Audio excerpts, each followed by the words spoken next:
Okay fine babe, তাহলে চল দুজনে মিলে হাঙ্কি পাঙ্কি করি।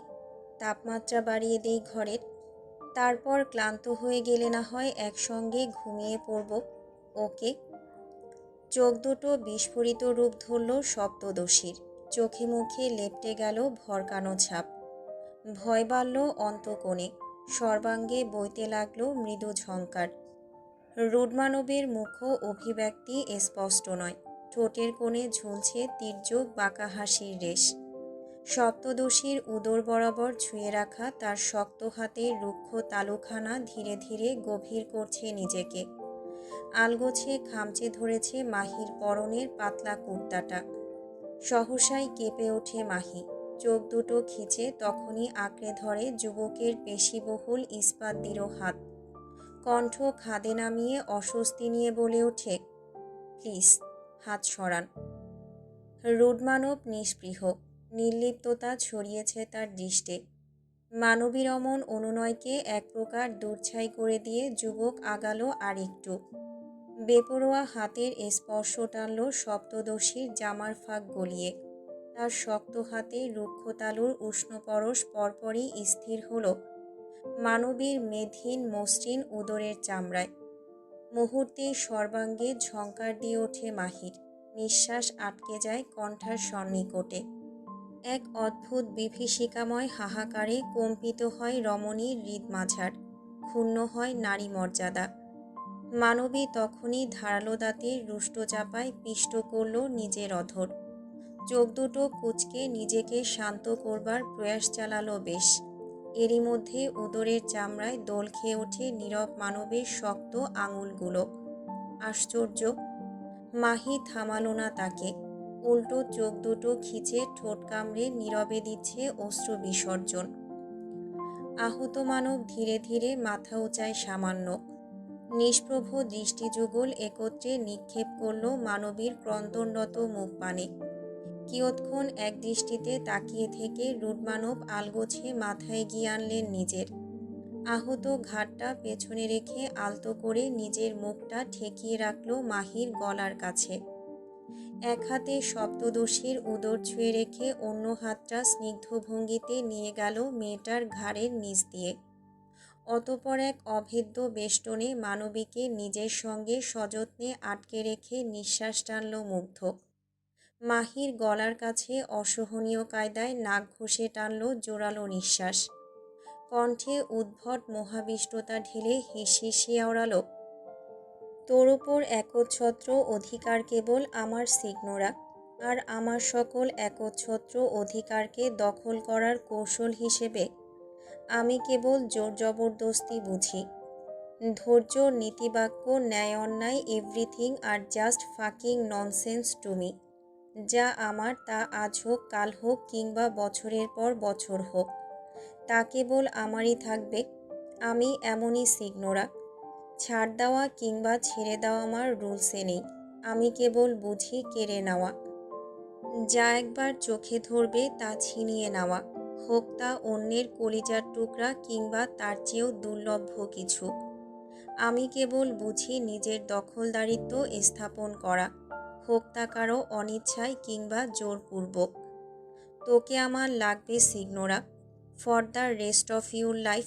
আমার জন্য হলেও তোকে আমার লাগবে। এজন্য তোর সঙ্গে জোর জবরদস্তি করতে হলেও করব। I don't have a minimum care about that. আর মাত্র 10 দিন, তারপরেই তুই সম্পূর্ণরূপে আমার হবি, শুধু আমার। এই পর্যায়ে রমণীর ছলছল চোখ জোড়া পর্দা সরালো নিজেদের। প্রস্তরখণ্ডের ন্যায় শটান হয়ে রইল সে, হাত দুটো মুষ্টিবদ্ধ। গলার কাছে নাক ঘষছে মুগ্ধ, তবুও অনুভূতিহীন মাহি। আবেগশূন্য কণ্ঠে আচমকাই গুমড়ে উঠল মেয়েটা। এত কিছু না বলে সোজাসাপটা বললেই পারতেন, আমায় পরিপূর্ণরূপে ভোগ করাই আপনার একমাত্র লক্ষ্য। এক লহমায় স্থবির হলো মুগ্ধ। চট করে থামালো নিজের কার্য। তড়িঘড়ি করে মুখ উঠিয়ে রূঢ় দৃষ্টিতে তাকালো মাহির মুখ পানে। রমণীর উদর হতে হাতখানা সরিয়ে এনে অতি সন্তর্পণে রাখল মেয়েটার রক্তিম আভায় ছেয়ে থাকা কপলে। দৃঢ় চোয়ালের পেশি টান টান করে নিয়ে আচমকা চিরবিরিয়ে বলল, না, একদম না। তুই ভুল বললি সিগনোরা। তোকে ভোগ করাই যদি হতো আমার একমাত্র লক্ষ্য, তবে তুই এতদিন অবধি সুস্থ থাকতি না চাশমিশ। আমি চাই তোর দেহের সাথে তোর হৃদয়টাও আমার আধিপত্য স্বীকার করুক। তা যদি আগে দেহ থেকে শুরু হয় তবে তাই হোক। দেহে দাগ পড়লে অন্তরে সেই দাগের পরিস্ফুটন ঘটবেই। ধীরলয়ে চোখ তুলল মাহি। তার অশ্রুসিক্ত নয়নজোড়া ফের ডোবালো রুড মানবকে। কণ্ঠে নিগূঢ়তার ছাপ তার, মুখাবয়ে হাহাকারের পরিতুষ্টি। অন্তঃকোণে সংঘটিত হাহাকার যেন ঠেলে বেরিয়ে এলো অধরের ফাঁক গলিয়ে। আধিপত্য? কিসের আধিপত্য? অন্তর কখনো কারোর জোরপূর্বক আধিপত্য স্বীকার করে না অধীর রায়। দেহে অনিচ্ছাকৃত দাগ পড়লে অন্তরে জমে বিষাক্ত ক্ষত, যে ক্ষতের গভীরতায় পরবর্তীতে একাকারসম ভালোবাসা এবং আবেগের প্রলেপ লেপটালেও তা কোনোদিন মিটবে না। না মিটবে জোর করা মানুষটার প্রতি দুর্বোধ্য ঘৃণা। আপনি আমার দেহ চান, তা নিন, তবে দয়া করে আমার অন্তরে নিজের আধিপত্য চাইবেন না। তা আমি মরে গেলেও হতে দেব না। চোখ রেঙে গেল রুড মানবের। মাহির মসৃণ গালে আগলে থাকা হাতটা পরক্ষণেই সহসা আঁকড়ে ধরল সপ্তদশীর নরম গ্রীবাদেশ। মাহি নিস্পৃহ। নিজেকে ছাড়ানোর কোনরূপ উচাটন নেই তার মধ্যে। চোখ দুটো অটল, মুগ্ধ কেমন কটমট করছে দাঁত। পরপরই হিংস্র বাঘের ন্যায় গর্জন তুলে বলে ওঠে, অবাধ্য হোস না মেয়ে, নইলে ভাবাবেগের তীব্র দহনে জ্বালিয়ে পুড়িয়ে ছারখার করে দেব তোকে। তা আপনি পারবেন বটে, তবে জেনে রাখুন, আপনি আমার দেহটাই পাবেন শুধু, অন্তরে ঠাঁই নয়। চোখের কোণে তির্যক বাঁকা হাসির রেশ ফুটল মুগ্ধর। দৃষ্টিতে নামল প্রগাঢ়তা। মুখভঙ্গিতে দৃঢ়তা বজায় রেখে নাক ঠেকালো মেয়েটার সরু নাকের ডগার সনে। সেথায় কিয়ৎক্ষণ নাক ঘষে হাসকি স্বরে আওড়ালো, আপাতত দেহটা হলেই চলবে মাইগাল, বাকিটা না হয় পরবর্তীতে হাসিল করে নেব। মুখ কুচকায় মাহি। ঝাঝালো কণ্ঠে প্রত্যুত্তর করল, I swear, you are a bloody toxic fellow. নীরবে ঠোঁট পিষে হাসল মুগ্ধ। ধীরলয়ে অধর আগাল মাহির তীর করে কাঁপতে থাকা ওষ্ঠপুটের কাছে। রয়ে শয়ে নিজের রুক্ষ অধৈর্যগোল মেয়েটার নরম তুলতুলে ওষ্ঠপুটের সনে ঠেকিয়ে রেখে মুগ্ধ খানিক অস্ফুটে আওড়ালো, then you can call me you toxic daddy signora. ভ্রুজোড়া কুঞ্চিত হলো মাহির। বিহল্লিত ভং ধরতেই আচানক সুপ্ত আবেগে তার নরম অধৈর্যরা একত্রে আঁকড়ে ধরে রুড মানব। উন্মত্ত গভীর চুম্বনে লিপ্ত হয়ে কুণ্ঠিত করে মানবীকে। হাঁসফাঁস বাড়ল মাহির। সর্বোচ্চ চেষ্টায় দুই হাত দিয়ে ঠেলতে লাগলো মুগ্ধর প্রশস্ত রুক্ষ বক্ষভাঁজ। কিন্তু বালাইসার। পাহাড়সম বলিষ্ঠ পুরুষ টললও নাই পর্যন্ত। সে মত্ত নিজ কাজে। তার বেপরোয়া হাত দুটো ছন্নছাড়া হয়েছে আজ। বিশৃঙ্খল কায়দায় ছুঁয়ে দিচ্ছে রমণীর মেদহীন মসৃণ উদর ঘেঁষা অঞ্চল। মাহি কুণ্ঠিত। বুকের ওঠানামার গতি জোরালো তার। চোখ খিচে সহ্য করা ছাড়া আপাতত উপায়হীন সে। প্রায় লম্বা সময় ধরে চলমান অধর কর্মের প্রতিমধ্যে হুট করে জিহ্বায় ক্ষারীয় স্বাদ অনুভূত হলো রুড মানবের। তৎক্ষণাৎ কুঁচকে গেল তার কপাল। চোখ দুটো সহসাই খুলে গেল পরপরই। দৃষ্টি তাক হলো ক্রন্দনরত রমণীর পেলব মুখপানে। মাহির নড়চড় নেই। প্রস্তরখণ্ডের ন্যায় শক্ত হয়েছে তার ক্ষুদ্র বদন। তখনই হুঁশ ফিরল মুগ্ধর। তড়িঘড়ি করে মুক্ত করল সপ্তদশীর নরম তুলতুলে অধর যুগল। পেলব মুখখানার উপর নিজের মুখটা সামান্য ঝুঁকিয়ে রেখে হাত ছোঁয়ালো মসৃণ গালে। সেথায় আলতো আঙ্গিকে চাপড় বসিয়ে ক্ষীণস্বরে ডাকল, চাশমিশ, হেই, লুক অ্যাট মি। চোখ খোল না চাশমিশ। ক্ষীয়মান গতিতে শ্বাস প্রশ্বাস চলছে মাহির। চোখ দুটোর কানিশ এখনো সিক্ত। বোধহয় ফের জ্ঞান হারিয়েছে দুর্বল মানবী। মুগ্ধ ফোঁস করে নিঃশ্বাস ফেলল তখনই। সেই নিঃশ্বাসের উষ্ণ ঝাপটা গিয়ে দোল খেল মেয়েটার পেলব মুখখানায়। দৃষ্টি শুরু করল মুগ্ধ। গভীর দৃষ্টে অবলোকন করতে লাগলো নিস্তব্ধ মেয়েটাকে। সপ্তদশীর তুলতুলে অধর যুগলের উপর দিয়ে যেন ঝড় বয়ে গিয়েছে ইতিমধ্যে। সে কি যাচ্ছে তাই অবস্থা তাদের। ঠোঁটের কোণে বসেছে গোটা কত ক্ষতের চিহ্ন। রক্ত জমাট বেঁধেছে বহু জায়গায়। কালশিটে দাগ পড়বে বোধহয় সকাল হতে না হতেই। মুগ্ধ নিষ্প্রভতার শনে তাকিয়ে রইল সেদিকে। রুক্ষ হাতের বৃদ্ধাঙ্গুল দিয়ে আলতো করে ছুঁয়ে দিল মেয়েটার আহত অধর যুগল। সেথায় খানিক আঙুল বুলিয়ে আনমনে বিড়বিড়ালো, তুই এতটা শান্তশিষ্ট দুর্বল বলেই হয়তো আমি এতটা রুড বিষাক্ত। কেননা ইতিহাস সাক্ষী, প্রতিটা মানুষ তার বিপরীত ব্যক্তিত্বের অধিকারীর উপর ধাবিত হয়। এই যেমন আমি হলাম, তুই মান বা না মান, তুই সারা জীবন কেবল আমারই থাকবি সিগনোরা। একবার যেহেতু মস্তিষ্ক বলেছে তোকে আটকাতে, সেহেতু আজন্ম তোকে বন্দি করে রাখবই। তোর পুরো দুনিয়া জুড়ে কেবল আমার অস্তিত্বই থাকবে। বিপরীতে তোর আর আমার মাঝে যারাই আসবে তাদের নিজ হাতে মৃত্যুর সাথে সাক্ষাৎ করাবো আমি। সবার আগে নিঃশেষ করব তোর পুরো পরিবার পরিজনকে, যাতে আমাকে ছেড়ে যাবার চিন্তাও কোনোদিন তোর মাথায় না আসে। মসৃণ পাপড়িবদ্ধ চোখ দুটোতে ধীরলয়ে কম্পন ধরল সপ্তদশীর। দীর্ঘ নিদ্রার গভীর আবরণ হতে চোখ দুটো এক প্রকার টেনে হিঁচড়ে খুলছে সে। পিটপিট দৃষ্টে অন্যমনস্ক কায়দায় তাকাচ্ছে চারপাশে। গোলাকার মখমলি বিছানায় তার ডুবন্ত ক্ষুদ্র বদনখানি আড়মোড়া ভাঙতে ব্যস্ত। ঘুমন্ত মস্তিষ্ক সজাগ হতে লাগাচ্ছে বহুক্ষণ। তবে খানিক বাদেই মানবীর মস্তিষ্কে তড়াক করে উঠল গতকাল রাতে সম্পূর্ণ ঘটনা প্রবাহ। অমনি ভরকে গিয়ে পাশে ফেরে মাহি, কিন্তু পরক্ষণেই কুঞ্চিত হলো তার দৃষ্টি।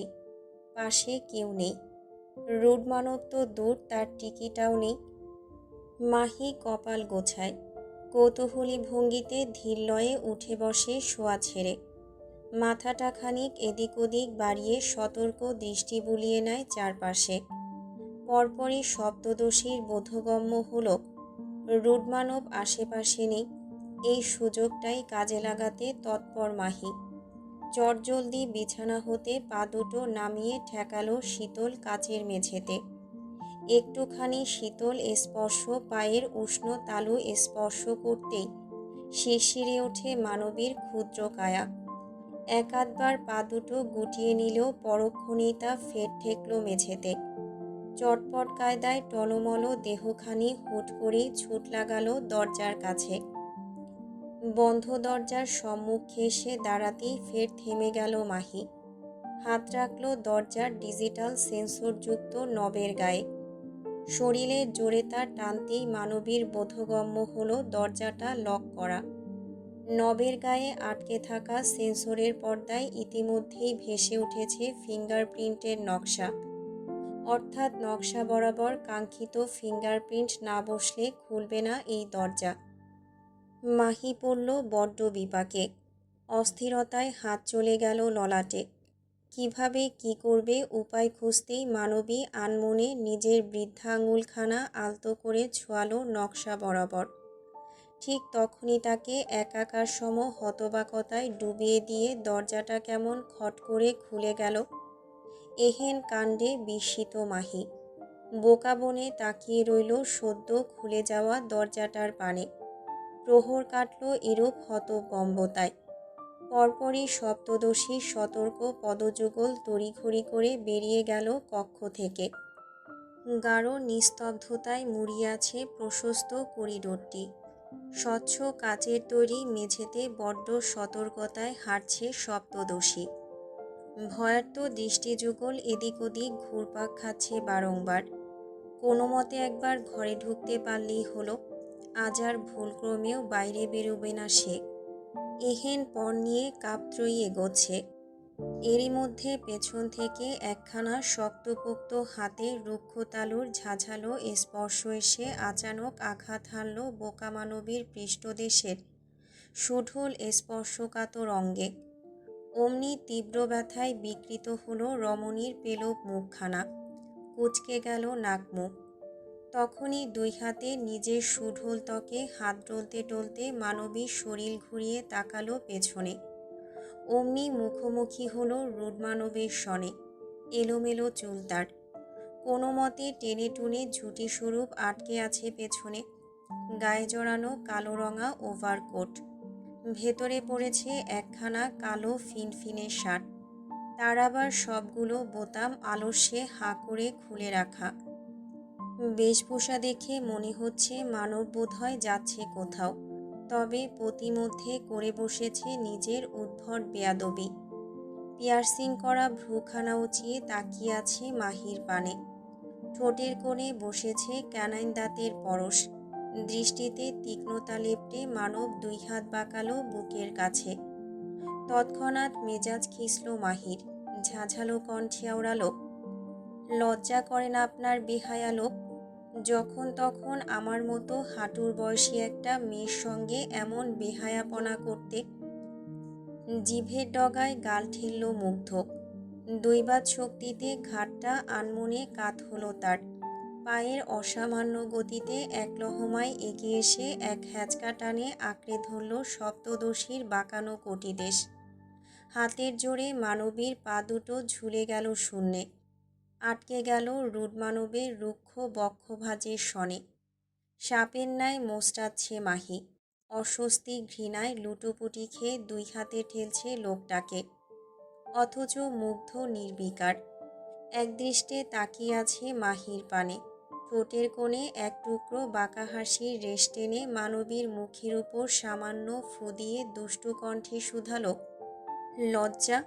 What the fuck is this bullshit? আমার জানা মতে আমার ডিকশনারিতে এমন কোনো শব্দ এখনো আসেনি বান্দির মেয়ে, আর না কোনো দিন আসবে। Because I am a pure yearner with a sharp and dirty mind hottie, so be prepared. মুখ বাঁকায় মাহি, চিরবিরিয়ে প্রত্যুত্তর করে, আপনি ইয়ার্নার না আলফা, তা জেনে আমি কি করব? নিজের ব্যক্তিত্ব নিজ অবধি সীমাবদ্ধ রাখুন। আমি আপনার কোনো কিছু জানতে ইন্টারেস্টেড নই। নাটকীয় ভঙ্গিতে মুখ বানালো মুগ্ধ, অঘোষিত কায়দায় ভ্যাংচালো মেয়েটাকে। তা দেখে মাহি রণমূর্তিভাব ধারণ করতে গেলেই মুগ্ধ আগ বাড়িয়ে বলে ওঠে, তাড়াতাড়ি ফ্রেশ হয়ে ডাইনিংয়ে আয়, ব্রেকফাস্ট করবি, আই অ্যাম ওয়েটিং। মুহূর্তেই শান্ত হলো মানবী। বিচক্ষণতার সঙ্গে পরিস্থিতি সামাল দেবার উদ্দেশ্যে ত্রস্ত মাথা নাড়িয়ে শুধালো, ওকে, নিচে নামায়, আমি ফ্রেশ হয়ে আসছি। এহেন শান্ত প্রতিউত্তরে ভ্রুগোটায় মুগ্ধ। কিয়ৎক্ষণ চুপ করে তাকিয়ে রইল মেয়েটার দিকে। পরক্ষণেই স্নিগ্ধ গলায় জিজ্ঞেস করল, কাহিনী কি? এত তাড়াতাড়ি মেনে গেলি যে? তরাক চোখ কুঁচকে তাকায় মাহি, অতিষ্ঠ গলায় বলে ওঠে, আশ্চর্য, মানলেও সমস্যা, না মানলেও সমস্যা। আচ্ছা, আপনি সত্যি করে বলুন তো, আপনি কি চান? মুখ অভিব্যক্তি ধরাছোঁয়ার বাইরে মুগ্ধর দৃষ্টিতে নামল গভীরতা। এক হাতে সযত্নে মেয়েটার পাতলা বাঁকানো কোমর আঁকড়ে রেখে অন্য হাতটা আলতো করে উঠিয়ে আনলো মানবীর গাল বরাবর। কণ্ঠে গাম্ভীর্যের ছাপ ফুটিয়ে পরপরই আওড়ালো, তুই এখন যেমনটা আছিস সারা জীবন তেমনটাই থাকিস সিগনোরা। আমি কিছু বললে তর্ক করবি, ঘাড়তেরামি করবি, ভয় পেলে আমার কাছে ছুটে আসবি, ব্যাস এইটুকুই চাই। ভুলেও কোনো দিন নিজের এহেন নরম স্বভাবের ঊর্ধ্বে গিয়ে কপটতা কিংবা ছলচাতুরির ভান ধরবি না। যেদিন আমি এসব দেখব সেদিন তোকে কিন্তু নিজ হাতে জবাই করব, মাইন্ড ইট। শুকনো ঢোক গেলে মাহি শান্ত হয়ে পা দুটো শূন্যে ঝুলিয়ে দাঁড়িয়ে রইল মানবের বক্ষভাজের কাছে। মুগ্ধ থামল খানিক, চোয়াল শক্ত করে নিঃশ্বাস ফেলল সহসা। মেয়েটাকে সেভাবেই এক হাতে তুলে রেখে এগোলো সম্মুখে। গটগট পায়ে সিঁড়ি বেয়ে নামতে গেলেই হুড়মুড়িয়ে ওঠে মাহি। তড়িঘড়ি করে ব্যস্ত কণ্ঠে আওড়ায়, এ কি, কোথায় নিয়ে যাচ্ছেন আমায়? নামান বলছি, আমি এখনো ফ্রেশ হইনি। তো? মুগ্ধ নির্লিপ্ত প্রত্যুত্তর। তা কর্ণকুহরে প্রবেশ করতেই মুখে কুলু পাটল মাহি। তর্ক করে লাভ নেই, লোকটা থোড়াই শুনবে তার কথাগুলো। রাজকীয় ডাইনিং টেবিলে সেজেছে 5 ধরনের বিশেষ নাস্তার এলাহি আয়োজন। সুঘ্রাণে মম করছে পুরো ডাইনিং এরিয়া। রুডমানবের ব্যস্ত পদযুগল মাত্রই প্রবেশ করল সেথায়। ওদিকে তার উপস্থিতি টের পেয়ে তখনই তটস্থ হলেন সকলে। সরে গেলেন 5 হাত দূরত্বে। মুগ্ধ নির্বিকার এগিয়ে এসে বসল নিজের সিংহাসনের ন্যায় রাজকীয় আসনে। মেয়েটা তখনও তার হাতের বাঁধনে। ধীরলয়ে তাকে বসিয়েছে নিজের ইস্পাত দৃঢ় উরুর উপর।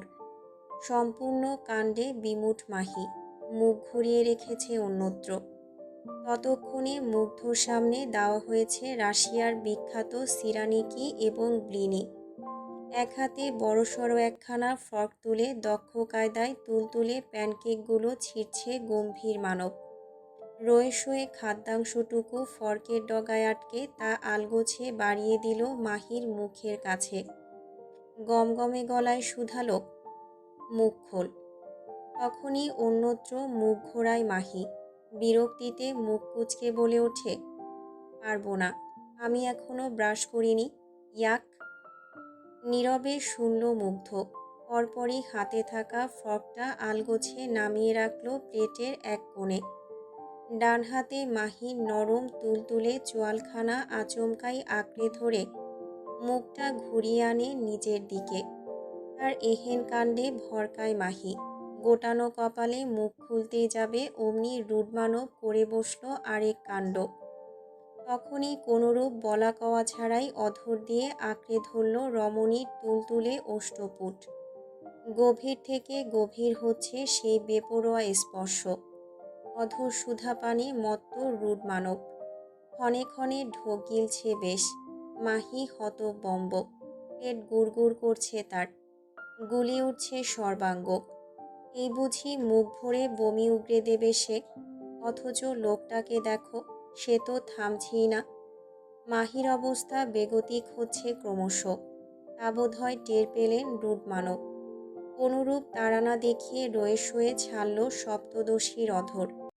এদিকে ছাড়া পেয়ে যত্রতত্র নিজেকে সামলাতে তৎপর মাহি।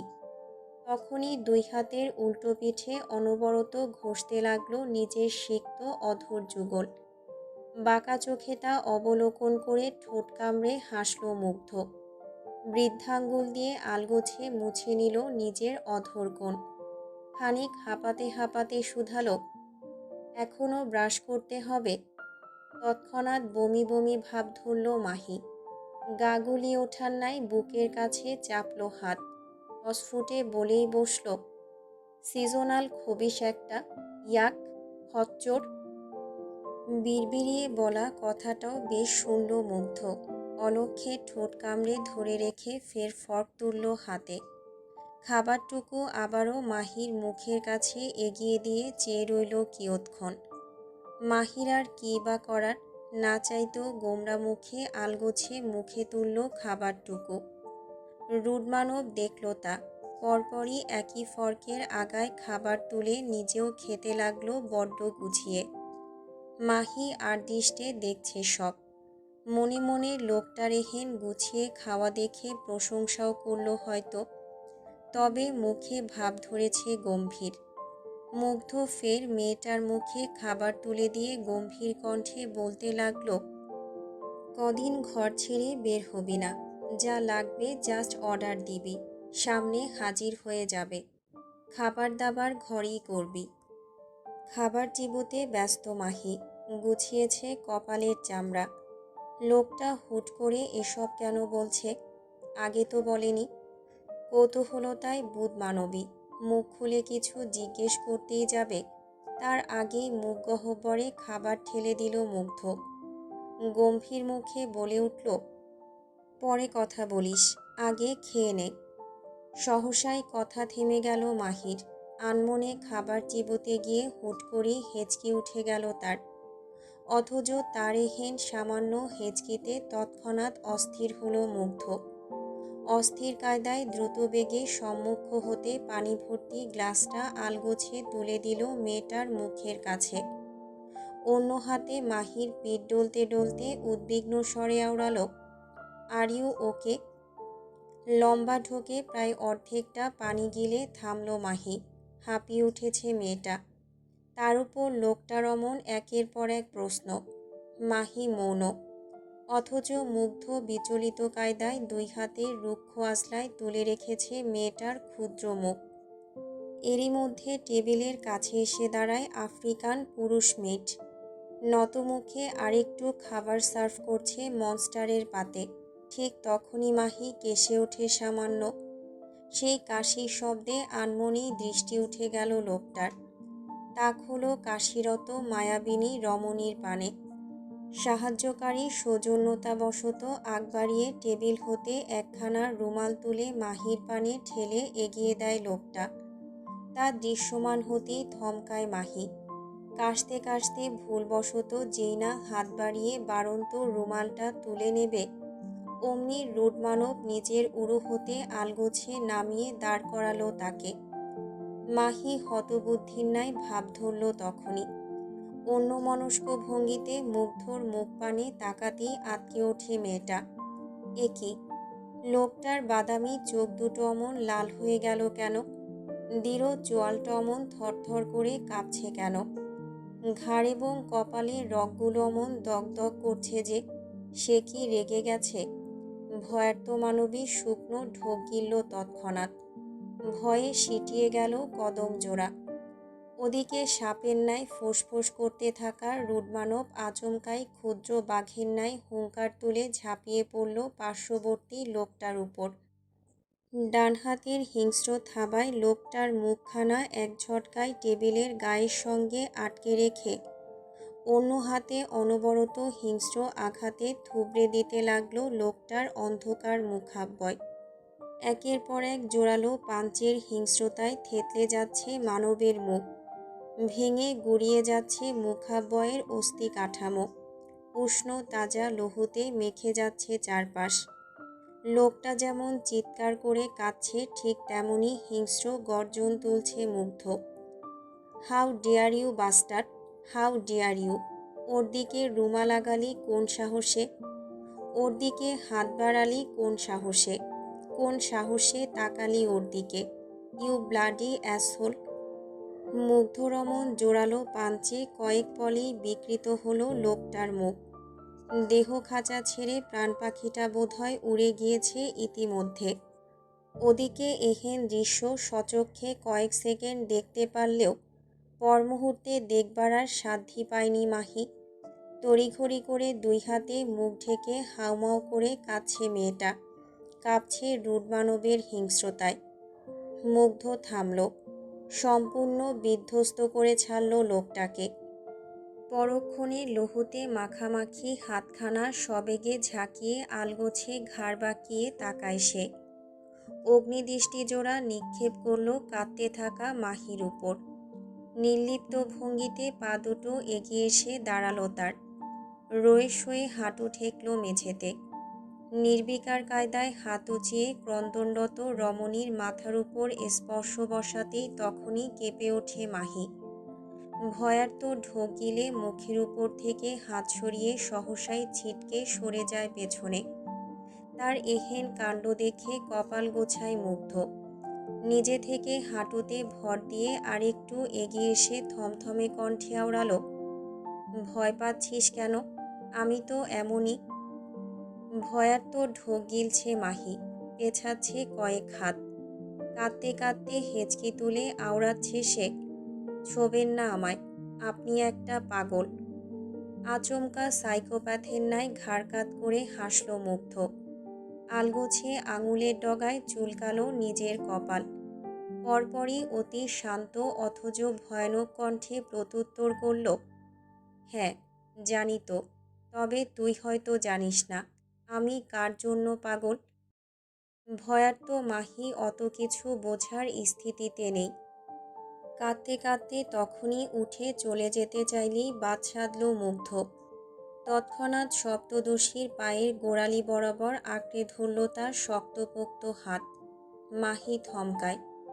তটস্থ লক্ষণে দাঁড়িয়ে দাঁড়িয়ে কাঁপতে থাকে স্রেফ। মুহূর্ত ব্যয়ে তার পা ছেড়ে দিয়ে উঠে দাঁড়ায় মুগ্ধ। পরপরই পেছন থেকে আঁকড়ে ধরে মেয়েটার সুদীর্ঘ কোমল কণ্ঠা। মাহি দম খিচে দাঁড়িয়ে আছে। তন্মধ্যে কর্ণকুহরে ভেসে এলো মুগ্ধর ভরাট কণ্ঠ। তোর দিকে হাত বাড়ানো মানে সাক্ষাৎ মৃত্যু, এটা কি তুই জানিস? শুকনো ফাঁকা ঢোক গিলল মাহি। তা দেখে অলক্ষ্যে ঠোঁট কামড়ে হাসল মুগ্ধ। তড়িৎ মেয়েটাকে ছেড়ে দিয়ে এগিয়ে এসে দাঁড়ালো সম্মুখে। দুই হাতে রুক্ষ আঁচলায় রমণীর পেলব মুখখানা আলতো করে তুলে নিয়ে গমগমে গলায় বলল, কলকাতা যাচ্ছি কয়েকদিনের জন্য, ফিরে আসবো তোর বার্থডেতে। এই ফাঁকে নিজেকে যথাসম্ভব তৈরি কর। এবার দুনিয়া এসপার ওসপার হয়ে গেলেও তুই আমার হাত থেকে ছাড়া পাচ্ছিস না, জেনে রাখ। তরাক চোখ তুলল মাহি। হতবিহল কণ্ঠে আওড়ালো, আপনি সত্যি কলকাতা যাচ্ছেন? চোখের পলক ফেলল মুগ্ধ। বোধহয় এটাই তার উত্তর। ধীরলয়ে আলতো করে অধর ছুঁয়ে দিল রমণীর ললাটে। বেশ কিছুক্ষণ একইভাবে দাঁড়িয়ে রইল মুগ্ধ। রয়ে সয়ে মেয়েটাকে ছেড়ে দিয়ে শরীর ঘুরিয়ে দাঁড়ায় সে। পা বাড়ায় উল্টো পথে। ঠিক তখনই তার কর্ণকুহরে ভেসে এলো মাহির স্বস্তি ভরা কণ্ঠ, আলহামদুলিল্লাহ। মুহূর্তেই থমকায় মুগ্ধর পদযুগল। ঘাড় বেঁকে যায় ফের। কপালের চামড়া গুটিয়ে সে কেমন স্নিগ্ধ গলায় প্রশ্ন ছুড়ল, তুই কি বললি? হকচকায় মাহি। অনবরত কসলায় নিজের হাত। কাঁপা কাঁপা কণ্ঠে আওড়ায় কোনো রকম, না মানে কই? এই পর্যায়ে ঘুরে এসে দাঁড়ায় মুগ্ধ। ঘাড় কাত করে হাসল খানিক। মাথাটা সামান্য ঝুঁকিয়ে শুধালো, আমি চলে যাচ্ছি বলে খুশি হলি? বোকার ন্যায় উপর নিচ মাথা নাড়াতে গিয়ে সহসাই থমকে যায় মাহি। পরক্ষণে নিজেকে শুধরে নিয়ে দুই পাশে ঘাড় নাড়াতেই হাসি প্রগাঢ় হলো মুগ্ধর। ধীরে সুস্থে মুখখানা নিয়ে গেল মেয়েটার কানের কাছে। ফিসফিসিয়ে আওড়ালো, তোর বাদবাকি জীবনের প্রতিটা মুহূর্তে আমার অভিশপ্ত কালদৃষ্টি লাগুক। আমি বিনে তোর সকল সুখ শান্তিতে মহাপ্রণয়নের দহন জ্বলুক। বুক কেঁপে ওঠে মাহির। সন্দিষ্ট দৃষ্টিজোড়া উঁচিয়ে তাকাতেই রুডমানব এক ঝটকায় এক হাতে পাজা কোলে তুলে নিল মেয়েটাকে। এহেন অতর্কিত কাণ্ডে ভরকায় মাহি। পড়ে যাবার ভয়ে তখনই আঁকড়ে ধরে রুডমানবের কাঁধ। মুগ্ধ নির্লিপ্ত চাহনি দিল শুধু। একটুখানি ঝুঁকে এসে মেঝে হতে আলগোছে তুলে নিল মাহির জুতো জোড়া। অতপর সপ্তদশীকে নিয়েই এগোলো সম্মুখে। মাহি হতবম্ব। হতবম্ব কণ্ঠে আওড়ালো, কোথায় নিয়ে যাচ্ছেন আমায়? কলকাতা। এহেন নির্লিপ্ত প্রতিউত্তরে আকাশ ভেঙে পড়ল মাহির। তাকিয়ে রইল বিস্ময় নিয়ে। পরমুহূর্তেই লোকটা রমণ উদ্দেশ্যকে সরাসরি নাকচ করবার পায়তারা না দেখিয়ে উল্টো অধর ভিজিয়ে ভিন্ন প্রসঙ্গে বলল, আমি কিউটিকে ছাড়া যাব না, ওকে এনে দিন আগে। মুগ্ধ হাঁটছে। পেন্ট হাউস ছেড়ে নামছে পাহাড়ি আঁকাবাঁকা পথ দিয়ে। নির্বিঘ্নে আচমকা অদ্ভুত কণ্ঠে বলে ওঠে, ওলে লেলে, আমার সোনা পাখিটালে, কিউটিকে লাগবে সোনা। হাঁ করে তাকিয়ে রইল মাহি। এ আবার কোন লোক? তবুও নিজের হতবাকতা সাইডে চাপিয়ে সে আওড়ায়, এনে দিন ওকে। ওকে, গো, এনে দেব। কিন্তু তার আগে যে আমারও একটা শর্ত মানতে হচ্ছে তোকে, বান্দির মেয়ে। কি শর্ত? শর্ত হচ্ছে, ওই বান্দির ছেলেকে আনার পর তোকে একদিক দিয়ে কাটবো, আরেক দিক দিয়ে ওকে কাটবো। তারপর দুজনকে একসঙ্গে বারবিকিউ করে প্রাডাকে খেতে দেব। বল এবার শর্তে রাজি থাকলে তুই রাজি, এক্ষুনি ডাকবো কাজী। সহসাই আঁতকে ওঠে মাহি, মুখ গোমড়া করে বলে ওঠে, থাক, লাগবে না। রানওয়ের পথ ধরেছে মুগ্ধ। মাহি এতক্ষণ চুপ থাকলেও আচমকাই বলে উঠল, আরে, আমাকে অন্তত একটা ব্যাগ তো নিতে দিন। শুধু হাত আর পা নিয়ে গেলে থোড়াই চলবে। সপ্তদশীর উদ্বিগ্ন বাক্যে নির্লিপ্ত রুড মানব। পায়ের গতি সচল তার। শক্তপোক্ত হাতের বিশাল জোরে তুলে রেখেছে তুলোর সদৃশ্য মানবীকে। অন্য হাতে নির্বিকারে ধরে রেখেছে সপ্তদশীর জুতো জোড়া। মাহি দুই হাতে জড়িয়ে রেখেছে মুগ্ধর ঘাড়। ইতস্তত কণ্ঠে আওড়াচ্ছে এক দুই অক্ষর। রুডমানব নীরবে শুনে যাচ্ছে সব। দুর্দম্য পায়ের গতি তার এগোচ্ছে অদূরে সগৌরবে দাঁড়িয়ে থাকা প্রাইভেট জেটের পানে। নিষ্পাপ রমণী ফের ইতস্ততায় আওড়াল, অন্তত পড়ার জন্য কিছু। বাক্যটুকু সিক্ত জিভ ঘষে বেরোনোর ফুসরত অবধি পেল না বোধহয়। তার পূর্বেই মাহির কর্ণকুহরে পৌঁছালো মুগ্ধর নির্লিপ্ত কণ্ঠ, তুই কিছু না পড়লেও আমার কোনো অসুবিধা নেই সিগনোরা, বরং এতে আমার অর্ধেক কষ্ট কমে যাবে। ইউ নো না, I just hate wasting time. রুডমানবের এহেন বেফাঁস প্রতিউত্তরে লজ্জায় মরিমরি অবস্থা মাহির। তখনই নত হলো তার ঘাড়। কপোলদ্বয়ে হুট করেই দেখা মিলল একরাশ লজ্জালু লালিমা। উপচে পড়া লজ্জাগুলোতে এক প্রকার ঢাকনা দিয়ে মানবী তড়িৎ ঝাঁজ ঢালল কণ্ঠায়। দাঁত খিচে শুধালো, আপনার মুখে কি একটু লাগাম নেই নির্লজ্জ বেয়াদব লোক? গালের ভাঁজে জিভ ঠেলল মুগ্ধ। পরপরই রুক্ষ হাতে রুষ্ট চাপায় পিষ্ট করল পিয়ার্সিং করা নিজের নির্মাংসের ঠোঁট। কণ্ঠে দুষ্টুমির প্রলেপ লেপে আওড়াল, শুধু মুখে নয়, আরও বহু কিছুতেই লাগাম নেই আমার। তুই চাইলে এক্সপেরিমেন্ট করিয়ে দেখাতে পারি। সহসা জিভের ডগায় দাঁত বসালো মাহি। আলগোছে চাপড়ালো নিজের কপাল। কোন কুক্ষণে এই লোকটার সঙ্গে কথা বলতে এসেছিল সে? মাহি মুখ কুঁচকে নেয় বিরক্তিতে। খানিক বাদেই ফের গমগমে গলায় বলে ওঠে, সেখানে গিয়ে পড়বটা কি? কিছুই তো নিতে দিচ্ছেন না। তখনই পায়ের গতিতে রূপ টানল মুগ্ধ। পর্বত সিংহের ন্যায় সুউচ্চ দাম্ভিক ঘাটটা বাঁকিয়ে তাকালো পরপরই। দৃষ্টি করল তীক্ষ্ণ। ঠোঁটের কোণে আচমকাই এক চিলতে রহস্যময় বাঁকা হাসির রেশ টেনে কণ্ঠে একরাশ অহংকারী আভিজাত্য ঢেলে শুধালো, জাস্ট চিল মাই গাল। সামান্য কিছুর জন্য রুস্তির সিগনোরার এত চিন্তা মানায় না। তোর কাজ শুধু রানীর মতো থাকা, বিনিময়ে তোর পায়ের কাছে গোটার সাম্রাজ্যে সুখ এনে দেওয়ার দায়িত্ব কেবল আমার। যখন যা লাগবে জাস্ট চোখ বুজে মনে মনে ভেবে নিবি একবার। চোখ খুললেই দেখবি সামনে হাজির। এক্ষেত্রে কাপড় তো নেহায়েত হাতের ময়লা মাত্র। কলকাতার মাটিতে তোর কদম স্পর্শ করার পূর্বেই রায় জমিদার বাড়িতে গোটা একটা মার্কেট চলে আসবে সিগনোরা। সো ওইসব চিন্তা ভাবনা বাদ দিয়ে জাস্ট ফোকাস অন মি।